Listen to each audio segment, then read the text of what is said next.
खबर यूपी बलिया से है, जहां बीजेपी नेता और बलिया के जिला सहकारी बैंक लिमिटेड के चेयरमैन विनोद शंकर दुबे ने भ्रष्टाचार का बड़ा आरोप लगाया है।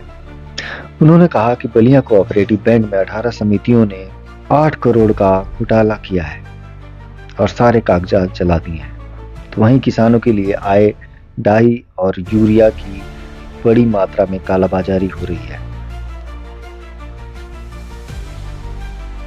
किसानों के खाद्य महंगे दामों पर बिहार भेजकर कोऑपरेटिव के एआर और एएससीओ मालामाल हो रहे हैं।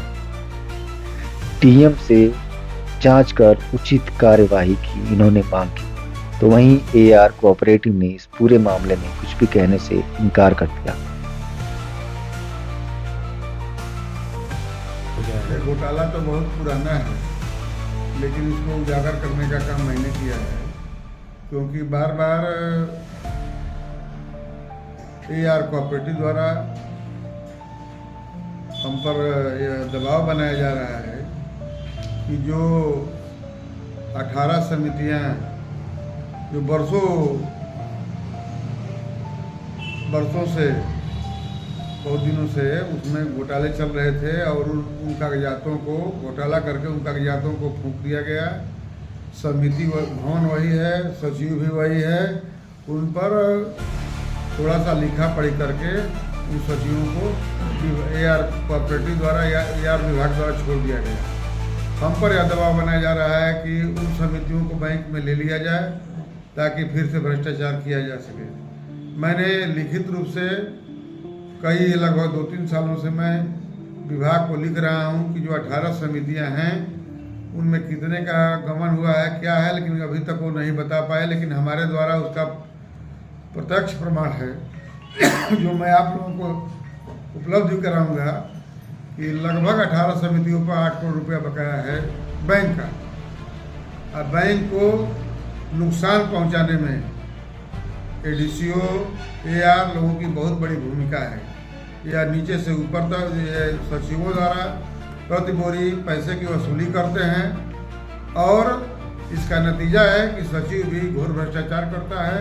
और इसी मैं एक एग्जाम्पल दूं कि इसी साल डाई की नवंबर दिसंबर में डाई यूरिया की कोई कमी नहीं थी, लेकिन कृत्रिम अभाव पैदा करके ये सब अधिकतर खाद बिहार भेजने का काम किए और फर्जी तरीके से अंगूठा किसानों से लगवा करके और कुछ अपने चुनिंदे लोगों से जो है अंगूठा लगवा करके और फॉर्म पूरा करने का काम किए।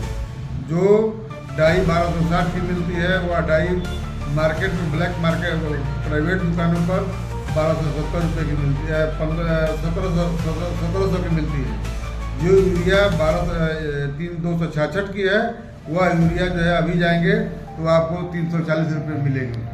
और एक एग्जाम्पल मैं दे रहा हूँ, अभी हमारे यहाँ जो साधन सहकारी समिति है रात को 7:30 बजे डीसीएम से, जो बिहार की सटे सीमा न रही कि वह डीसीएम है, उस डीसीएम से खाद जो है बिहार जा रही थी। लेकिन अभी तक एआर कोऑपरेटिव द्वारा कोई एफआईआर नहीं किया गया है। और इसमें एडीसीओ से लेकर के एआर की पूरी मिली भगत है।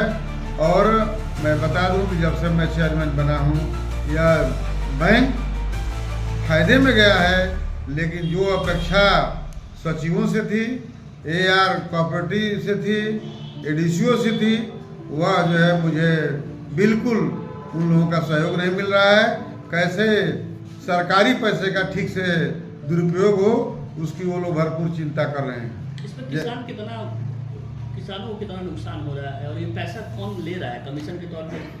तो कमीशन का पैसा ये एडीसीओ को लेता है, एआर लेता है, यही लोग लेते हैं हमसे, और कौन लेता है?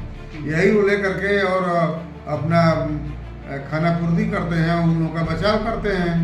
अगर आज एडीसीओ ठीक हो जाए तो हमको लगता है कि न खाद की कालाबाजारी होगी और न यूरिया की न डाई की किसी प्रकार की कमी नहीं रहेगी। लेकिन इसमें जो एडीसीओ और एडीओ कोऑपरेटिव है, एआर हैं, उन लोगों की बहुत बड़ी भूमिका है। बैंक को कैसे ठीक से लूटा जाए इसकी लोग चिंता करते हैं। जो मैं व्यक्तिगत डीएम साहब से मैंने कहा है कि डीएम साहब जहाँ भी इस तरह की कालाबाजारी हो उन पर एफआईआर किया जाए और उन पर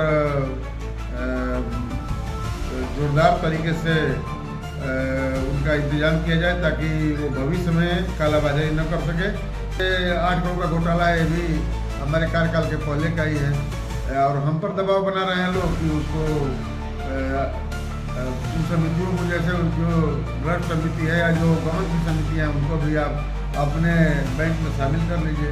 मैं उससे इनकार कर रहा हूँ तो उल्टे फर्जी जो है हमारे बैंक के अधिकारियों को या हमको लोग परेशान कर रहे हैं और अपना एक समूह बना करके सचिवों को मिला करके अपना एक आंदोलन की रूपरेखा लोग तैयार कर रहे हैं। जो दस्तावेज जो जलाए गए थे वो किस समय जलाई गई थी और उसमें क्या उन लोगों के ऊपर कार्रवाई हुई? हमारे कार्यकाल के पहले का है वो जी। मेरे कार्यकाल के पहले का वो दस्तावेज जला दिए गए, वो लगभग 8 करोड़ रुपये लूट लिए गए और फिर उसी को नवीन समिति बना करके और फिर ये लोग रजिस्ट्रेशन करा करके और फिर उसको बैंक में सदस्य बनाना चाहते हैं, जो कि हमको लगता है कि मेरे गले नहीं उतर रहा है, कहीं से उचित नहीं है और मैं इसको होने भी नहीं दूँगा।